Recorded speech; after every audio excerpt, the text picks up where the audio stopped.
Bonjour à tous et à toutes, avec des visages connus, ça fait très plaisir et vraiment c'est chouette que vous soyez avec nous aujourd'hui pour cette conférence annuelle des trois principes.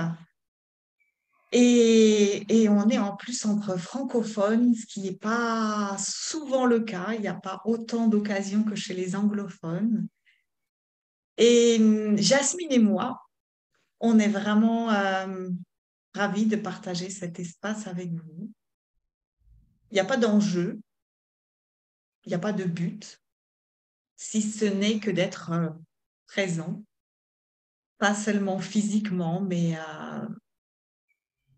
dans notre écoute, une écoute aussi large que possible pour entendre peut-être quelque chose d'un peu différent que ce qu'on sait déjà. Et le thème d'aujourd'hui, par rapport à l'inconnu, dans lequel on est tous plus ou moins plongés. Je ne sais pas du moins si c'est votre cas, mais pour moi, ce matin, c'était l'inconnu. Et ce que je vous propose, si vous êtes d'accord, et encore un grand merci d'être là, parce qu'avec le décalage horaire, je vois qu'il y en a qui font des efforts pour être là quand même. Euh, on va partager un peu notre histoire derrière ce thème-là. Et ensuite, évidemment, on va vous inviter à réagir. Et pour faire simple, vous avez une petite main dans les réactions. Petite main que vous pouvez actionner comme on levait la main à l'école, mais c'est juste pour mettre un peu de clarté de façon à ce qu'on arrive à se coordonner. Donc, si c'est bon pour vous, euh, on va commencer. Et si tu veux, Isabelle, Jasmine, oui. Isabelle, je ne sais pas si tout le monde nous connaît. J'ai C'est une bonne plusieurs question. personnes qui nous connaissent. Personnellement, je ne connais pas Nicolas ou le Brichois, je ne le connais pas non plus. Alors peut-être qu'on pourrait se présenter. Alors je me présente, vu que c'est moi qui ai parlé en premier. Je suis Jasmine Desbiens, je suis du Québec et j'appelle ça être dans la conversation depuis déjà plusieurs années. Je vais vous dire depuis 2011. Euh, j'ai étudié avec Michael Neal. J'ai certifié avec Michael Neal en 2020. Et depuis l'été dernier, je fais partie du comité des trois principes francophonie qu'on a on vient de commencer dans le fond, ça fait comme un an, l'année passée, on était ici aussi. Et donc, on est super content d'avoir un endroit où on explore la conversation des trois principes en français. Donc, on vous invite tous à se joindre à nous. Probablement, ceux qui sont ici sont déjà avec nous. Voilà. Isabelle? Alors moi, je suis tombée dans la marmite des trois principes totalement par mégarde en 2015 en tombant sur une vidéo de Ian Watson. Et puis après, j'ai tiré la ficelle, ça m'a fait remonter par Michael Neal, Rudy et Jules Kennard. Et donc, j'ai fait les formations et tout ce qu'il fallait pour essayer de comprendre. Mon but, c'était d'explorer, d'y voir plus clair euh, dans dans ce nouveau paradigme qui était radicalement nouveau, mais radicalement nouveau, du style j'avais l'impression qu'on me tirait le tapis sous les pieds et qu'il n'y avait plus rien à quoi se raccrocher. Et depuis l'an dernier, avec Jasmine, mais aussi Hervé, Virginie, Liv et Jennifer? Jennifer, je me disais qu'il me manquait un nom. On est dans le groupe des trois principes francophonie et voilà, 2 fois par mois, on est dans la conversation, ce qu'on va faire aujourd'hui en fait.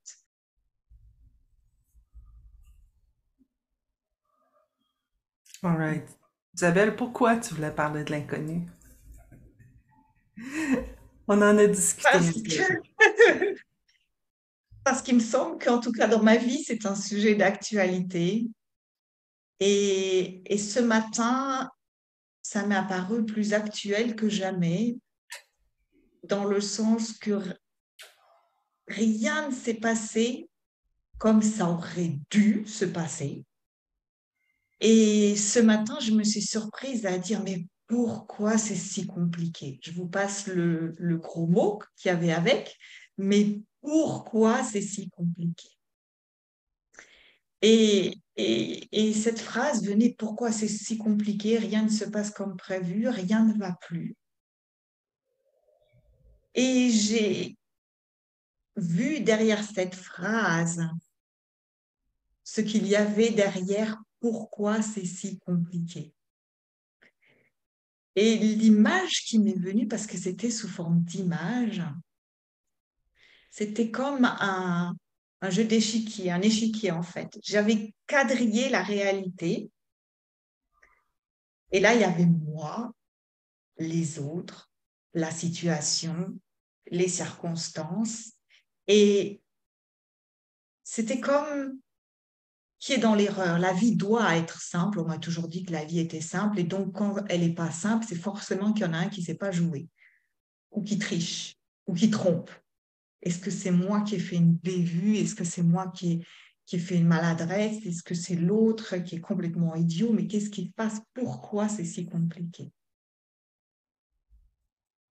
Et en même temps que ces pensées défilaient, là aussi, je remontais le fil de la pensée et j'ai vu que derrière tout ça, il y avait une croyance. La vie devrait être simple. Et en superposition avec cette croyance, j'ai vu mon quadrillage de la réalité. C'était plus la réalité, c'était une segmentation, une fragmentation de la réalité. Et dans cette fragmentation, j'ai fragilisé la vie en essayant de mettre les gens dans les cases. Qui doit faire quoi à tel moment? Pourquoi il s'est trompé? Pourquoi il n'a pas fait ça?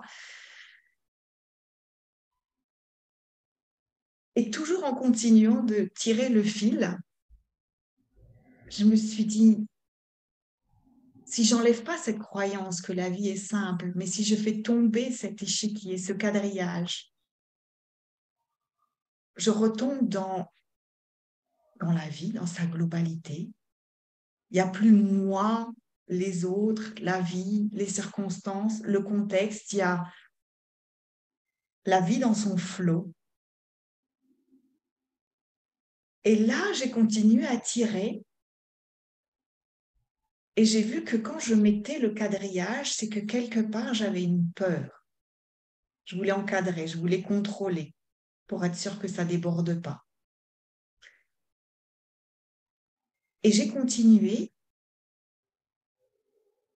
et j'ai vu qu'il n'y avait de risque de débordement que lorsqu'il y avait un cadre. Et ce matin, c'était complètement incroyable, cette corde qui me permettait de remonter à la source. Et la source, c'est la vie, c'est le flot. C'est là où, quand la peur tombe, quand le besoin de contrôler disparaît, le sentiment qui domine devient la curiosité. Il n'y a plus d'enjeu, l'expérience devient un jeu. Et le ressenti était différent. C'est comme si tout d'un coup, je refaisais surface, une fois que toutes mes pensées, la vie doit être simple et si tu ne contrôles pas, tu risques de ne pas arriver à faire face à cette situation. L'inconnu, c'est bien quand on anticipe, comme ça on est prêt. Tout ça est tombé à la fois Et c'était un sentiment d'espace, de plénitude. La vie était là, et moi dedans, pas dans une petite case. Et là, je sais que je peux faire confiance, que si je ne me mets pas la tête sous l'eau avec des croyances, des pensées, des peurs, des tas de choses qui m'oppressent, ben comme chacun d'entre nous, je flotte. Et ce matin, j'ai ressenti ça de façon puissante, puissante. J'ai lâché la main et tac, je me suis retrouvée à faire la planche en me disant, mais ça va aller. Parce que je ne sais pas si vous avez dans votre vie une situation qui n'a pas fini par s'arranger, mais même si j'en ai eu des bonnes qui m'ont fait penser que chez les autres ça s'arrange, mais chez moi non, à ce jour, je pourrais citer aucune expérience qui n'a pas fini par s'arranger.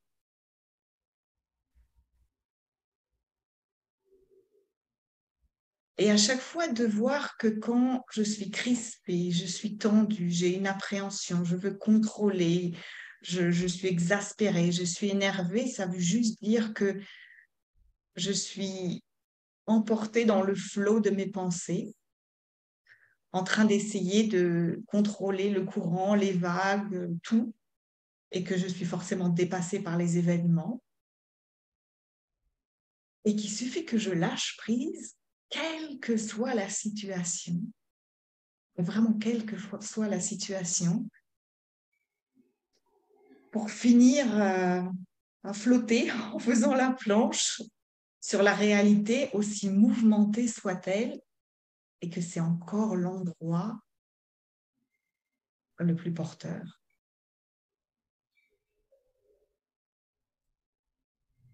Et j'avais envie de partager cette expérience avec vous, parce qu'elle date de ce matin, donc elle est très très fraîche. Et j'ai envie de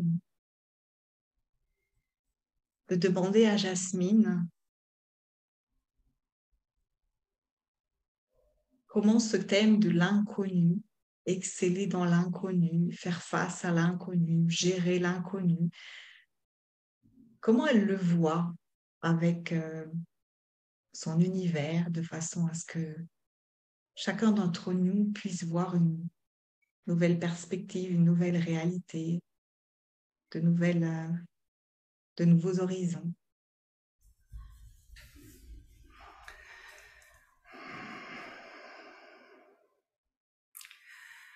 Moi, dans la vie, je suis une planificatrice. Je planifie tout. C'est mon job. C'est ce que je fais dans la vie. J'aide les entreprises, les entrepreneurs à planifier. Et dans la conversation qu'on a aujourd'hui, ben là, on est comme, OK, ouais, mais qu'est-ce que tu fais avec l'inconnu? Parce que moi, je cherche le connu, je regarde comment on va planifier les choses. Si le client répond ceci, qu'est-ce qu'on va lui répondre? Si le client répond cela, qu'est-ce qu'on va y répondre? Si cette question arrive, c'est quoi? Il y a toujours, tu sais, comme je travaille beaucoup avec mon intellect. Mais il y a cet endroit à l'intérieur de moi et à l'intérieur de nous tous où on peut faire confiance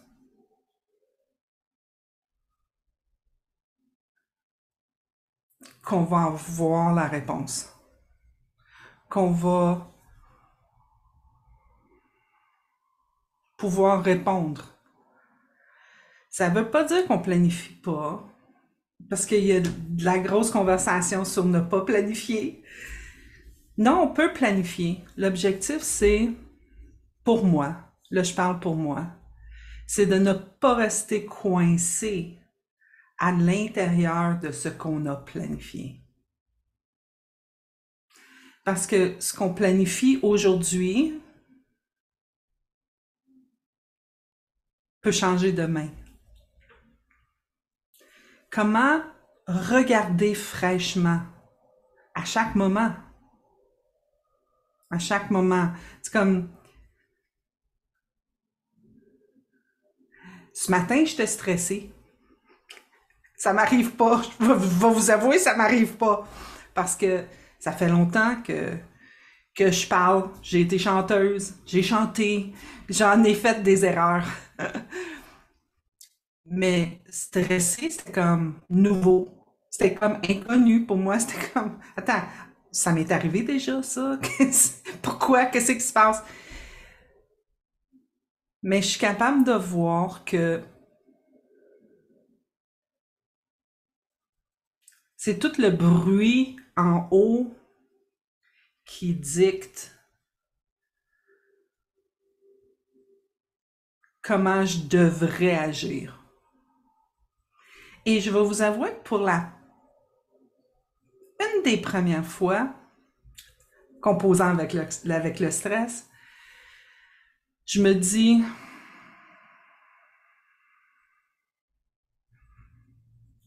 c'est correct.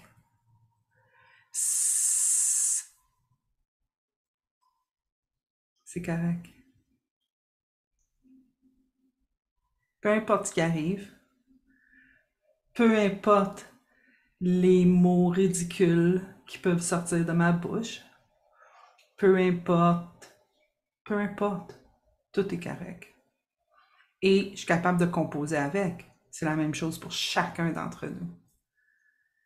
Si on est capable de regarder fraîchement le moment, comment ça me tente de réagir aujourd'hui? Comment ça me tente? Ou même pas comment ça me tente. C'est un peu comme, qu'est-ce qui est présent présentement?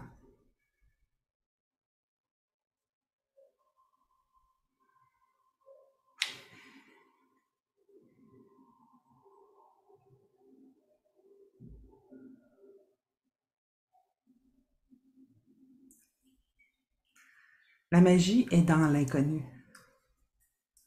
Parce que le connu, on le connaît. On sait déjà. Mais on grandit à l'intérieur de l'inconnu. On découvre à l'intérieur de l'inconnu. C'est pour ça qu'on regarde les enfants. Les enfants, ils savent pas, right? Les enfants sont comme, ils voient quelque chose. Ah! Tu sais, il y a tout de suite un moment de ah! Parce qu'ils savent pas. Et ça diminue quand on grandit. C'est comme l'enfant qui s'est brûlé une fois, la deuxième fois, il fait comme j'y touche pas. Mais n'est-ce pas merveilleux qu'on est capable de laisser aller tout ce qu'on a vécu en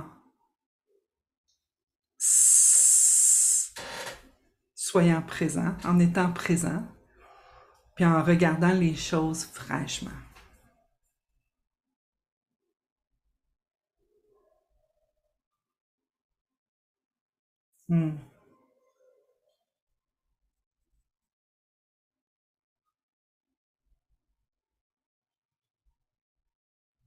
C'est ce que je vois personnellement présentement.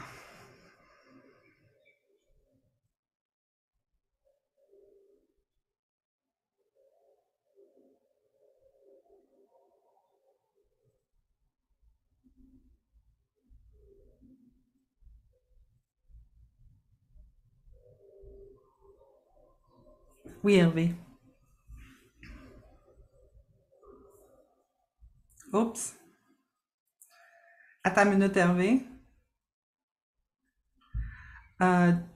Julie, Hervé would like to talk or speak.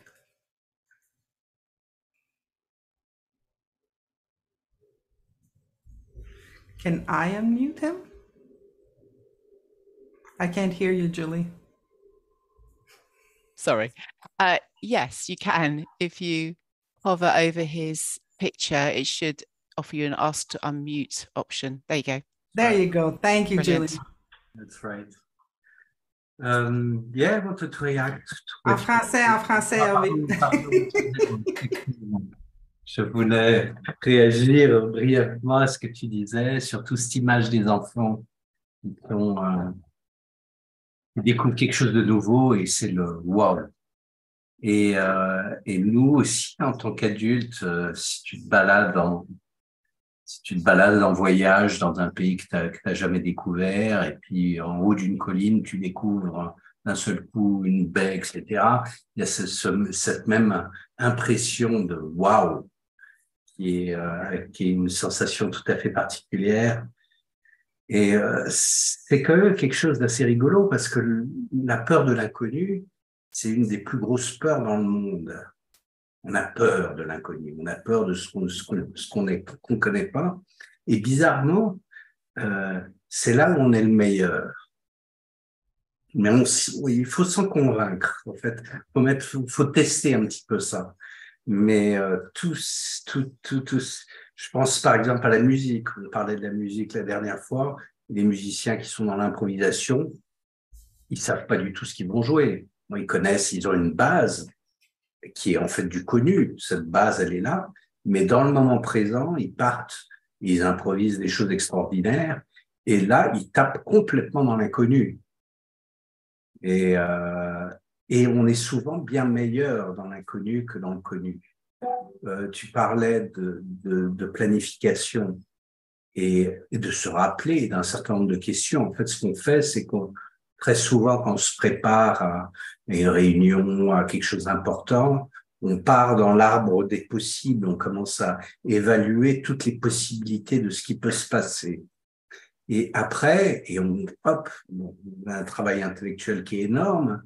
Et après, quand le moment arrive d'utiliser cet arbre qu'on a évalué dans notre tête, au lieu d'être bon dans le moment présent, on essaye de se rappeler.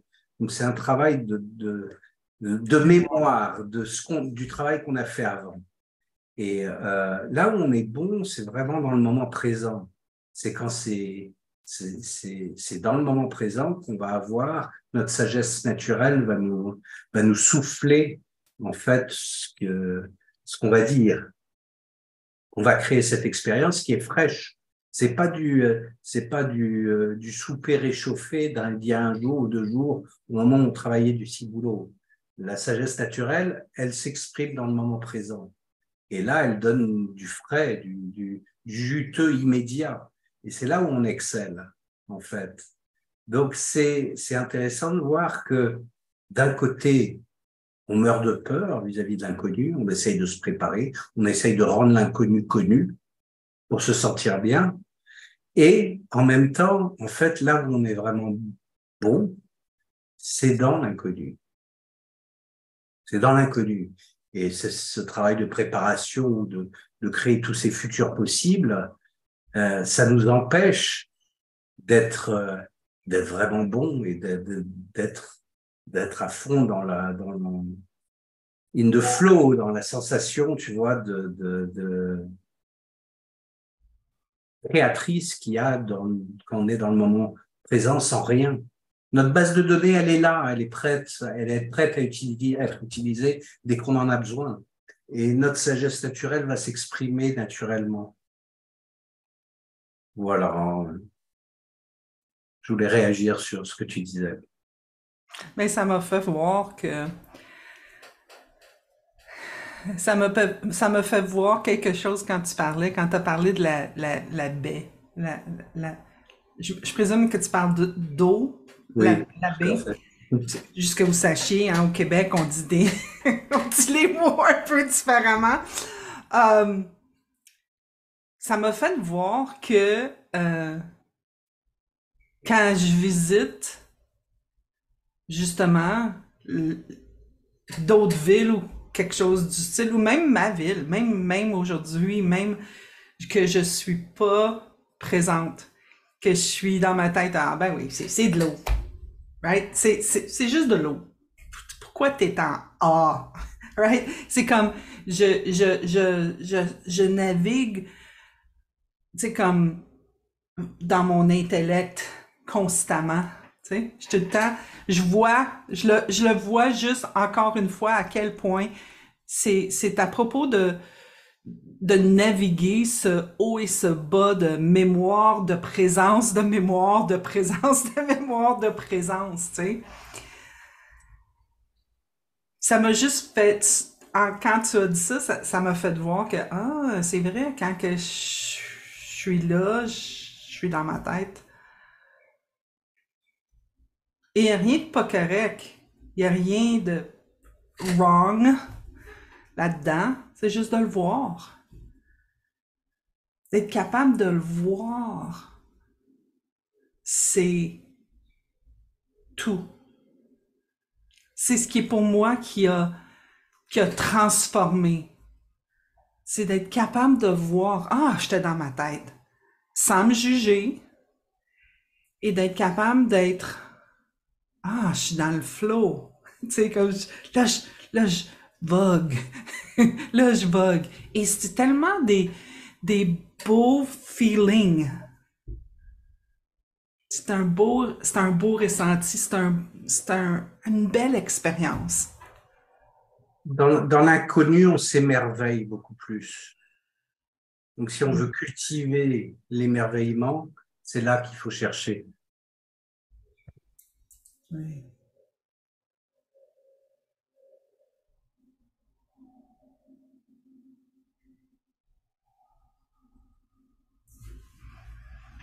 Oui, Maryse.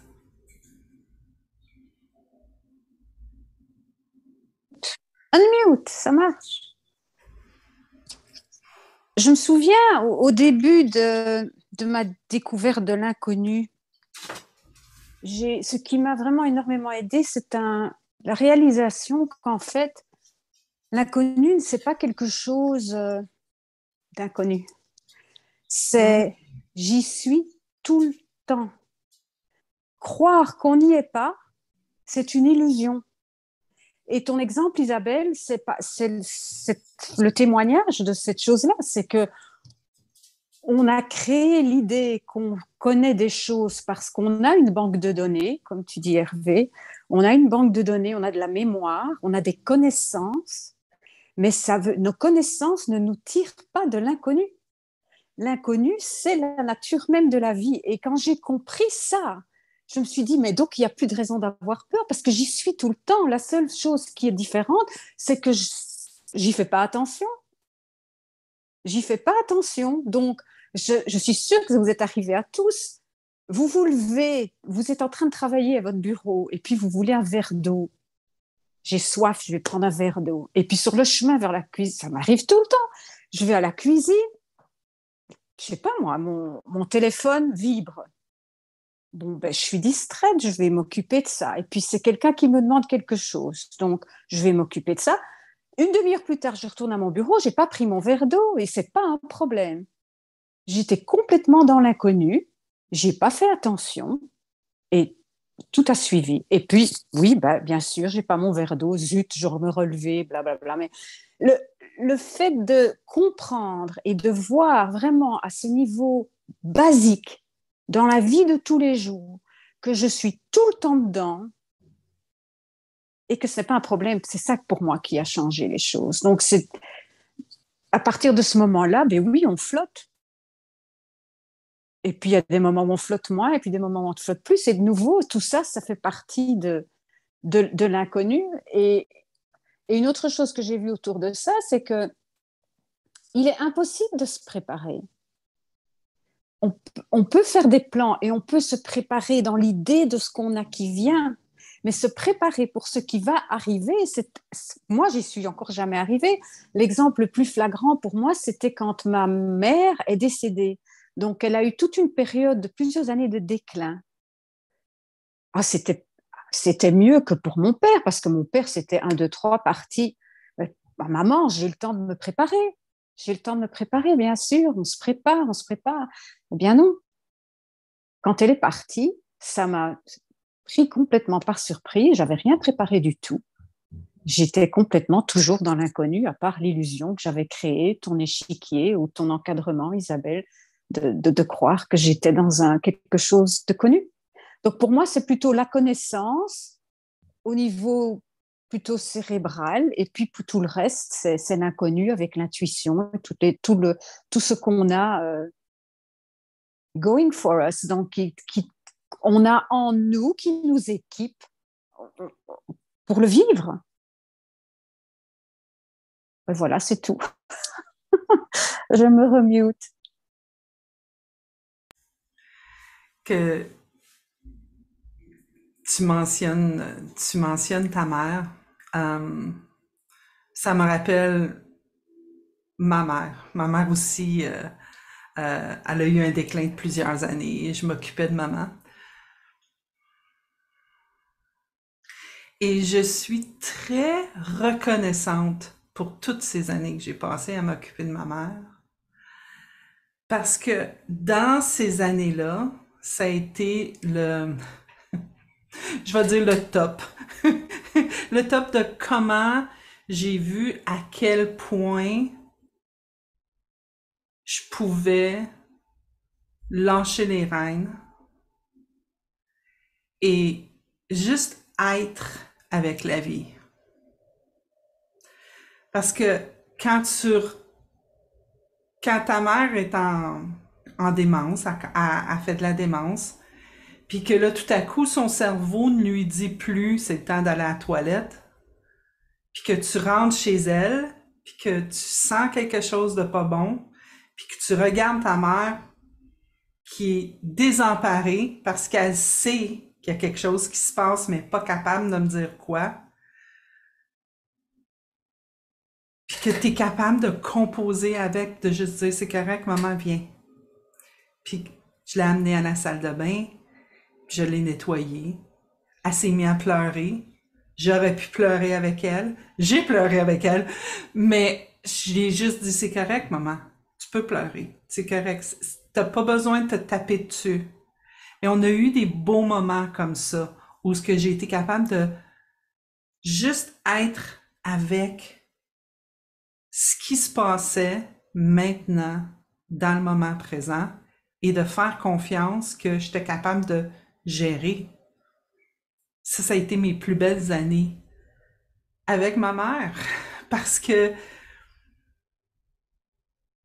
j'étais pas dans comment elle était supposée d'être, j'étais pas dans comment j'étais supposée d'être, j'étais pas dans ça devrait pas être comme ça, j'étais dans qu'est-ce qui se passe présentement, qu'est-ce que je fais présentement.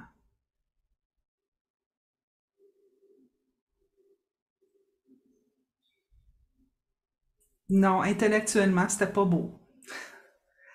Mais spirituellement, c'était incroyable.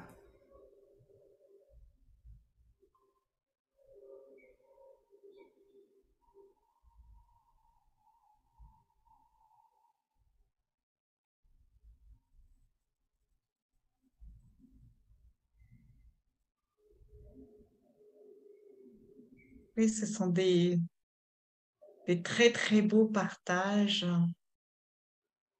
Et quand on prend le temps de regarder de plus près, on voit que, quelles que soient les circonstances, comme vous l'avez dit, Jasmine et Maryse, même dans des circonstances que on souhaiterait pas si on avait le choix. Mais quand on accepte la circonstance, qu'on n'essaie pas de quadriller, d'encadrer, d'enfermer, de contrôler, et qu'on est dans cet espace infini de ressources, notre plus grande ressource, c'est d'être capable d'avoir accès à nos ressources. Et quand on est dans le moment présent, on a accès à toutes les ressources. Il n'y a plus un tri qui a été fait et seulement une seule partie qui est à disposition, celle qui dérive de notre expertise passée et donc qui va se décliner comme un conditionnement. Non, c'est quelque chose de nouveau.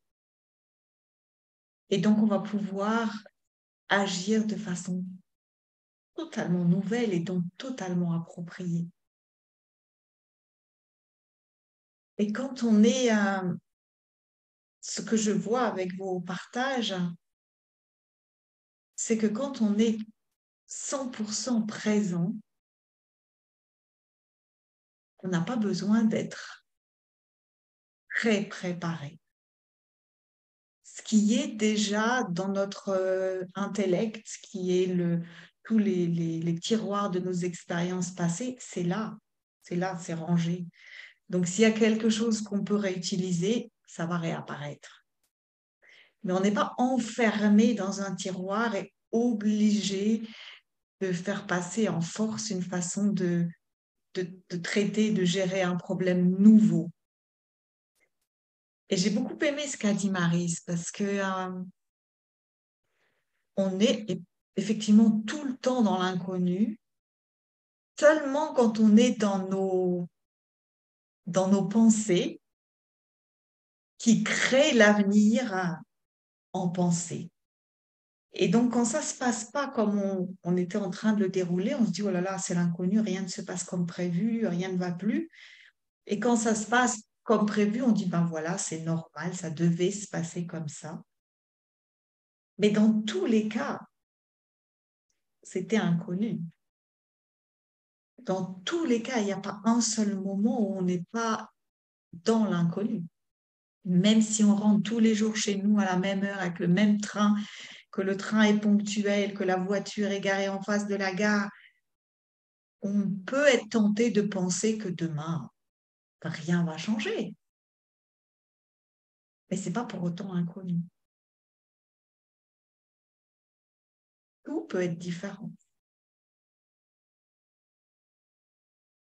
Sans compter que si tout peut être différent dans la réalité, en plus de ça, mes pensées peuvent être différentes. Si je suis dans un état de... Moi, j'ai l'image un peu d'un bouillon intérieur. Si j'ai un bouillon épicé de quelqu'un agacé, quel que soit le légume qui va tomber dans le bouillon, il va avoir un goût d'agacement. C'est pas le légume qui tombe dans le bouillon qui a un goût un peu piquant et relevé. C'est mon bouillon qui imprègne tout ce qui tombe dedans. Et les jours où je suis apaisée, que mon bouillon a un goût un peu sucré, suave, les mêmes circonstances, les mêmes légumes qui tombent dedans ont un autre goût. Tout d'un coup, ils ont une certaine douceur.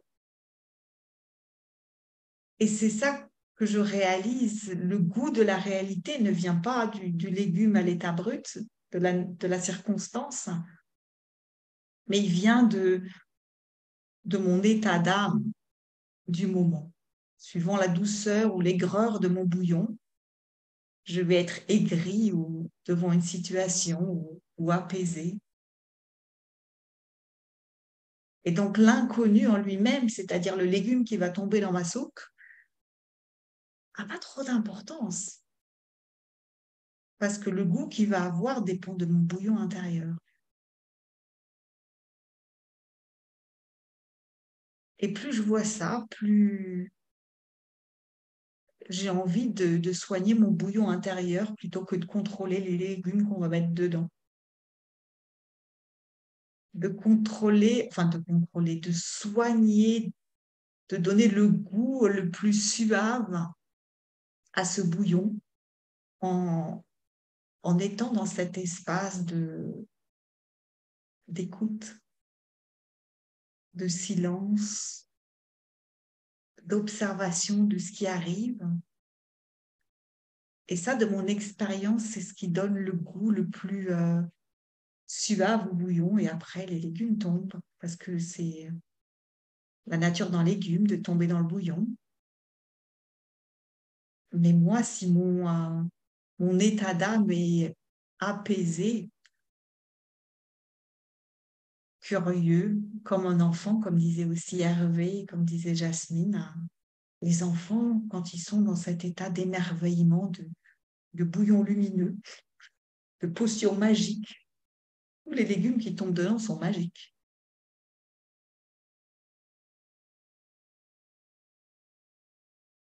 Je ne sais pas si ce que je vous raconte fait sens, et ça vous donne envie de manger.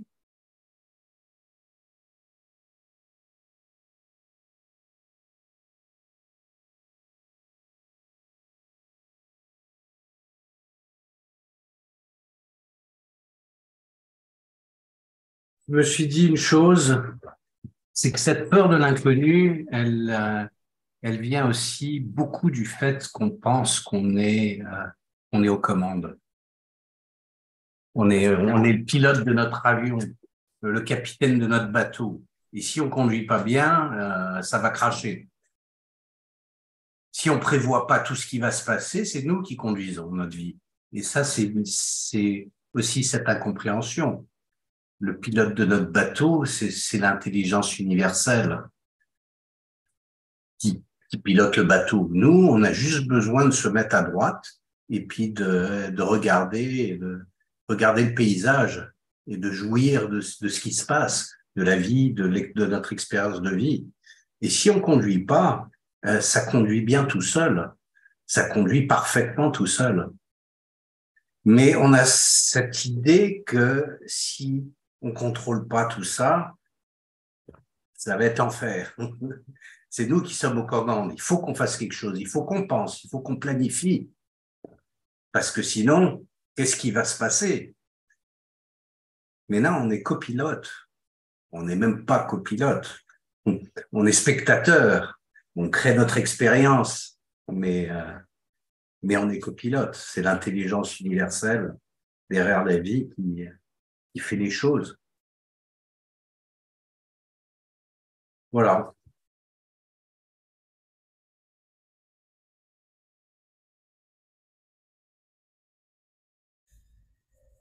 Christine? Oui, non, ça m'inspirait aussi. En fait, je dirais, souvent, je me disais, le fait de savoir, le fait de connaître, ça va être rassurant pour moi.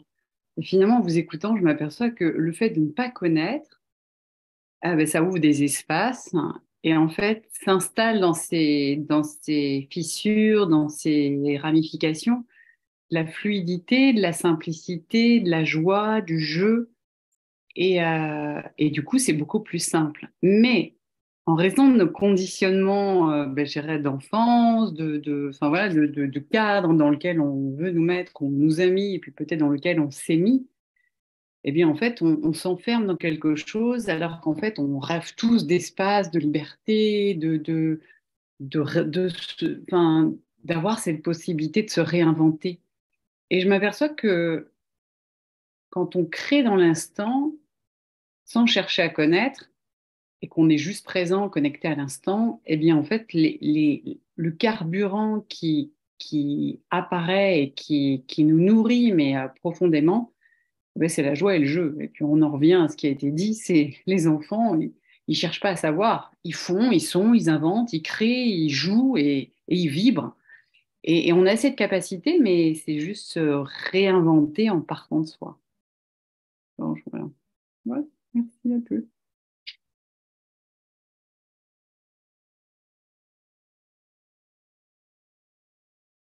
C'est très beau ce que tu as partagé, Christine. On le sent tous, comme tu le dis, cette chose qui est profondément nous, c'est-à-dire cette curiosité, cette vibration, comme tu as dit, on vibre, on sent que ça pulse à l'intérieur et que ce qu'on ressent quand on est en vacances et qu'on découvre des pays nouveaux, mais là on dit, ah oui, c'est parce que c'était les vacances, j'étais en dehors de mon cadre de travail. Mais en fait, on est peut-être dans notre cadre de travail, on est en dehors de notre propre nature. Et que quand on est en vacances, on se laisse aller et tout d'un coup, on redevient, on refait surface, notre nature refait surface, on arrête de se mettre la tête sous l'eau, on refait surface et on est de nature, on est curieux, on est entreprenant, on a envie de regarder par le trou de la serrure quand quelque chose est nouveau. Et en fait, c'est notre état naturel qui paraît anormal parce qu'il était devenu inhabituel. Mais plus on regarde de ce côté-là, en commençant peut-être par une question, est-ce que ce qui me paraît tellement normal,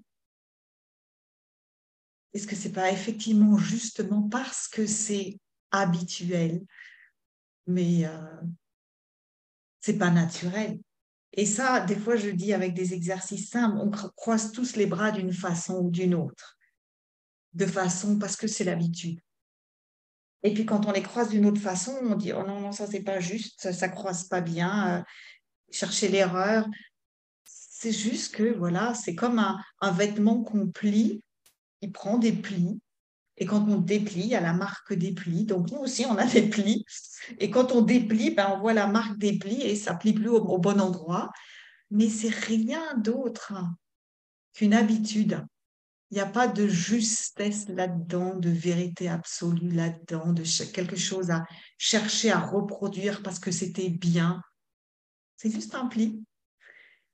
Et j'ai beaucoup aimé ce que tu as dit, Christine. Merci.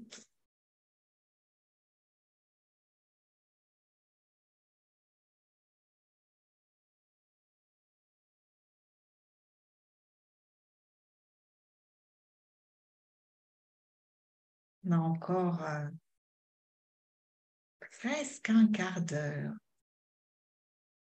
On peut laisser flotter le silence qui inspire, mais on peut aussi apporter des questions, des pistes de réflexion ou partager des expériences.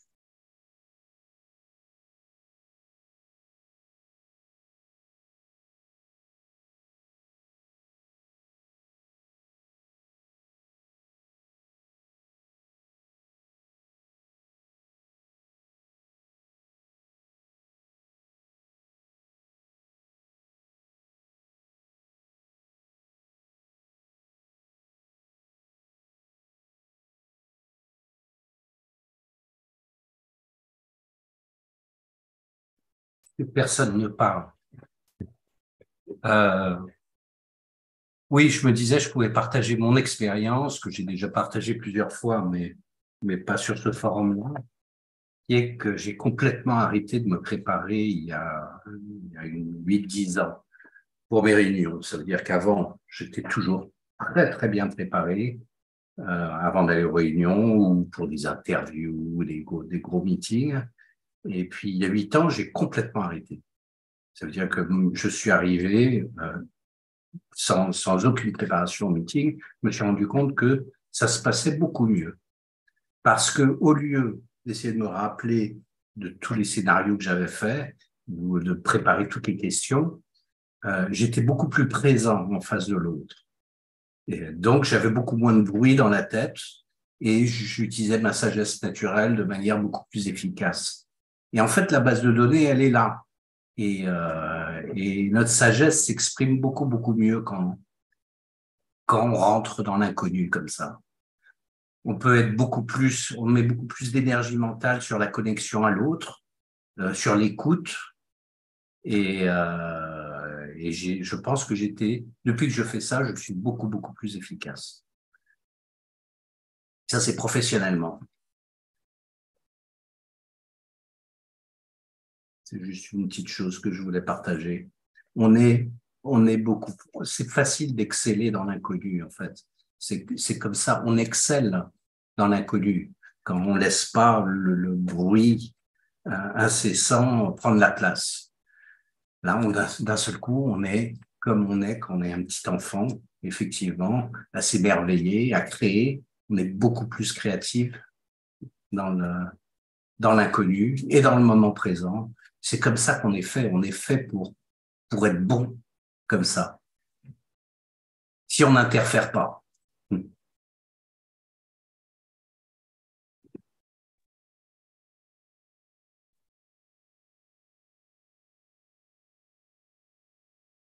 Oui, je suis d'accord avec toi, Hervé.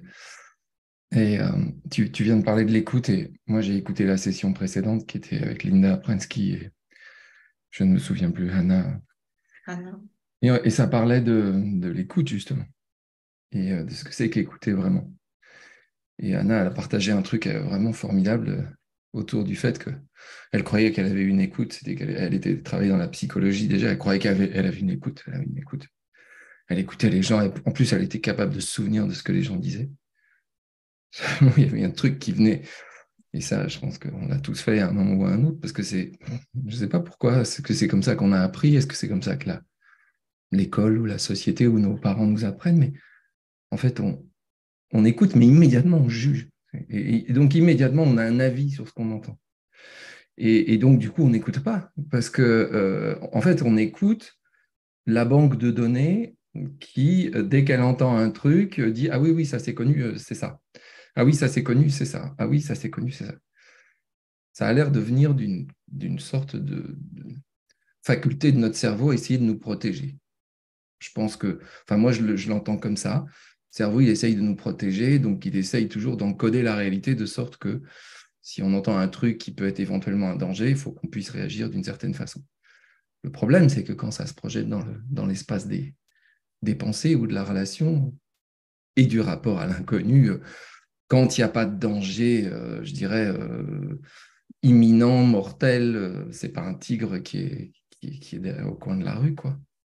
Ça devient juste l'enfer parce que on est sans arrêt en train d'essayer de se réfugier dans le connu en jugeant ce qu'on entend. Et, euh, et moi, c'est un truc par rapport à ce que tu racontais, Hervé, sur la préparation des réunions. Mais moi, j'ai fait exactement le même genre d'expérience, c'est-à-dire j'étais toujours là à essayer de me préparer à toute éventualité. Tu en as parlé aussi, Isabelle, et puis Jasmine. Jusqu'au moment où on se dit, mais on a besoin de faire ça. C'est terrible parce qu'en plus, quelque part, ça nous formate à ne pas être présent. C'est vraiment ça. C'est la présence à l'inconnu. Et quand on se rend compte qu'on a, comme tu dis, comme tu viens de dire, on a absolument tous les outils à l'intérieur pour être capable de répondre, parvenir à voir ça, bah, ça y est, on a trouvé quelque part. On a trouvé comment, pour reprendre le titre de ce webinaire, comment faire face à l'inconnu. Je ne sais plus exactement c'était quoi le titre, mais enfin avec une sorte de grâce, quoi. On n'a pas besoin. On écoute, mais on n'écoute pas en se disant, oula, ah oui, ça veut dire ça, ça veut dire ça. Non, on écoute juste. Et, euh, et, et, et on voit ce qui se passe. Et c'est incroyable quand on accède à ça, à quel point on se rend compte que, en fait, on est en sécurité et que toutes nos peurs sont des choses qu'on fabrique. Et que le cerveau, il sait très bien quoi faire quand il y a une peur absolument nécessaire, genre, parce que oui, on est en danger immédiat, donc il va provoquer ce fameux truc qu'on appelle le amygdala hijack, qui fait que hop, on va bouger, on va se déplacer si jamais il y a un truc qui vient nous écrabouiller. Mais on n'a pas besoin d'autre chose que ça. On n'a pas besoin de la fabrication de oh là là, qu'est-ce qui va se passer, et puis faire toutes les hypothèses et tout. En plus, ça n'arrive jamais comme on l'attend, ni comme on l'espère. Et, et c'est ça qui est génial. C'est ça qui est magnifique. C'est ça qui fait que la vie est tellement plus passionnante quand on ne l'anticipe pas. On la laisse juste arriver. Et cette compréhension qui nous réunit tous, là, ça m'a fait comprendre ça. Et tous les jours, je bénis le ciel, pour parler comme ma mère, d'avoir eu la chance de rencontrer ça et de me rendre compte à quel point c'est vrai, quoi. C'est la vérité, c'est ça. Et, et ça change la vie, ouais. Voilà, voilà.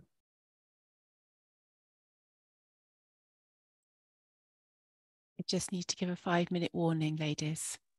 5 minutes. Okay.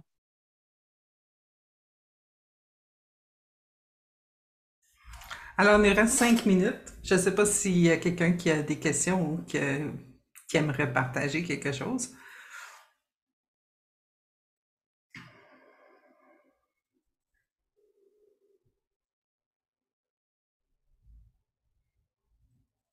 Moi, j'aimerais vous remercier d'être venu. Vous êtes beau. Just saying. Je dis ça comme ça.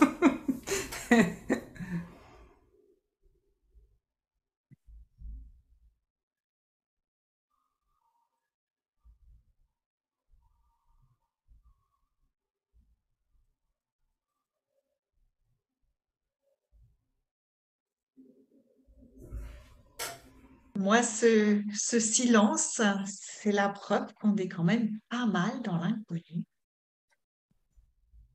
On n'a pas tellement besoin de meubler absolument. On peut être là tous ensemble et on est bien. En tout cas, je ne sais pas vous, mais moi, je suis vraiment bien avec vous. Et il n'y a rien besoin qui se passe. C'était vraiment un super moment de partage. Un grand merci d'avoir participé à cette conversation. Et puis, comme l'a Christine, dit tu veux Jasmine, Je m'excuse, Isabelle, je pense que Christine, elle veut nous dire un mot. Non, mais en fait, non, mais j'ai retiré ma main parce qu'en fait, tu as exactement traduit ce que je voulais dire, à savoir le silence est d'or. Et Hmm. quand l'inconnu est nourri par le silence et l'écoute, comme disait Hervé, en fait, on va au bout des choses. Et souvent, enfin, moi, je parle pour moi, de temps en temps, mon mental veut commenter quelque chose et c'est souvent inutile. Et, euh, et voilà, donc du coup, oui, le silence, c'est vraiment, enfin, c'est des ponctuations, c'est des respirations, c'est des vibrations, ça pèse.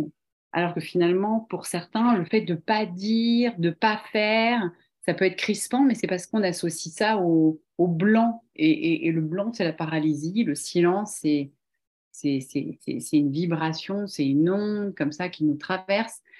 Et quand on accueille ça et quand on accepte ça, mais c'est doux. Et je trouve que, voilà. Donc, l'inconnu, ça peut être très doux et je pense que c'est plus doux qu'on le suppose. Et c'est doux, c'est fluide, c'est suave, enfin, ce qui a été dit. Voilà. Donc, merci, Isabelle. Merci à tous. merci pour ce goût de douceur comme dessert pour clore cet échange.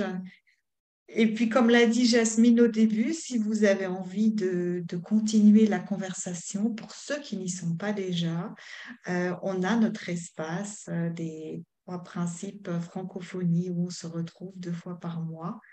Je poste aussi sur LinkedIn pour ceux qui auraient envie. Donc, je pense que vous allez nous retrouver facilement.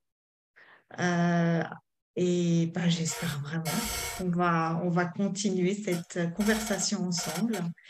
Et encore, merci, merci, merci, merci à tous et j'espère à bientôt.